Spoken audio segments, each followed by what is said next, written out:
Hello everyone, welcome to Sanmargaha classes. 10ನೇ ಪ್ರಶ್ನೆ ಮಾರುಕಟ್ಟೆ ನಿರ್ವಹಣೆ ಎಂಬಂತಹ ಚಾಪ್ಟರ್ ಇಂದ ಗ್ರಾಹಕರ ಹಕ್ಕುಗಳನ್ನ ಚರ್ಚಿಸಿ ಅಂತ ಕೇಳಿದ್ದಾರೆ ಮಕ್ಕಳು. ಓಕೆನಾ? ಸೊ ಗ್ರಾಹಕರ ಹಕ್ಕುಗಳನ್ನ ಚರ್ಚಿಸಿ. ಗ್ರಾಹಕರ ಹಕ್ಕುಗಳು ಮೊದಲನೆಯದಾಗಿ ರಕ್ಷಣೆಯ ಹಕ್ಕು.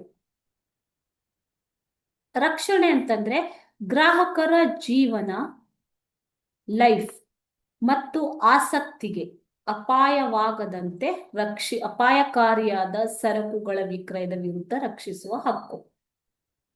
ಓಕೆನಾ? ಅಪಾಯಕಾರಿಯಾದಂತಹ ಸರಕುಗಳ ವಿರುದ್ಧ ಪಡೆಯುವಂತಹ ಹಕ್ಕನ್ನ ರಕ್ಷಣೆಯ ಹಕ್ಕು ಅಂತ ಕರೆದಿದ್ದಾರೆ. ಓಕೆ. ಎರಡನೇದಾಗಿ ಮಾಹಿತಿ ಪಡೆಯುವ ಹಕ್ಕು. ಸರಕುಗಳ ಮತ್ತು ಸೇವೆಗಳ ಗುಣಮಟ್ಟ, ಶಕ್ತಿ, ಸಾಮರ್ಥ್ಯ, ಪ್ರಮಾಣಗಳ ಬಗ್ಗೆ ಮಾಹಿತಿಯನ್ನ ಪಡೆಯುವ ಹಕ್ಕು ಗ್ರಾಹಕನಿಗೆ ಇರುತ್ತೆ. ಬೆಲೆಗಳ ಬಗ್ಗೆ ಮಾಹಿತಿಯನ್ನ ಪಡೆಯುವ ಹಕ್ಕು. ವಸ್ತುಗಳ ಆಯ್ಕೆಯ ಹಕ್ಕು. ಸ್ಪರ್ಧಾತ್ಮಕ ಬೆಲೆಯಲ್ಲಿ ವೈವಿಧ್ಯಮಯವಾದ ಸರಕುಗಳನ್ನು ಆರಿಸಿಕೊಳ್ಳುವ ಅಥವಾ ಆಯ್ಕೆ ಮಾಡುವ ಹಕ್ಕು ಗ್ರಾಹಕನಿಗೆ ಇದೆ.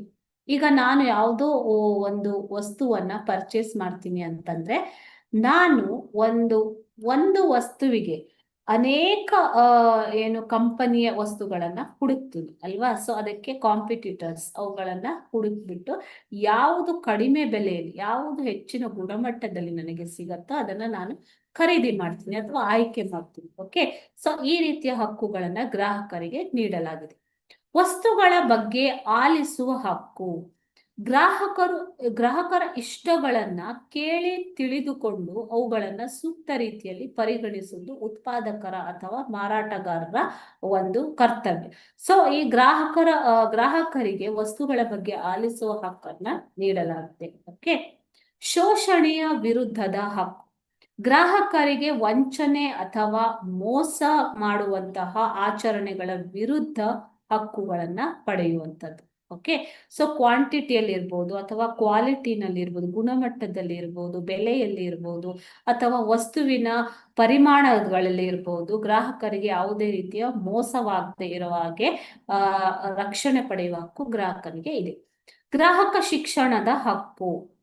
ಶಿಕ್ಷಣ ಅಂತಂದ್ರೇನು? ಗ್ರಾಹಕರಿಗೆ ಅವರ ಹಕ್ಕುಗಳ ಬಗ್ಗೆ ಸರಿಯಾದ ತಿಳುವಳಿಕೆಯನ್ನ ನೀಡುವುದು. ಓಕೆನಾ? ಸೊ ಆ ತಿಳುವಳಿಕೆಯನ್ನ ಪಡೆಯುವ ಹಕ್ಕು ಪ್ರತಿಯೊಬ್ಬ ಗ್ರಾಹಕನಿಗೂ ಇರುತ್ತೆ. ಸೊ ಈ 6 ಹಕ್ಕುಗಳನ್ನ ನಮ್ಗೆ ಗ್ರಾಹಕ ರಕ್ಷಣಾ ಕಾಯ್ದೆಯು ನೀಡಿದೆ. ಓಕೆ. Thank you.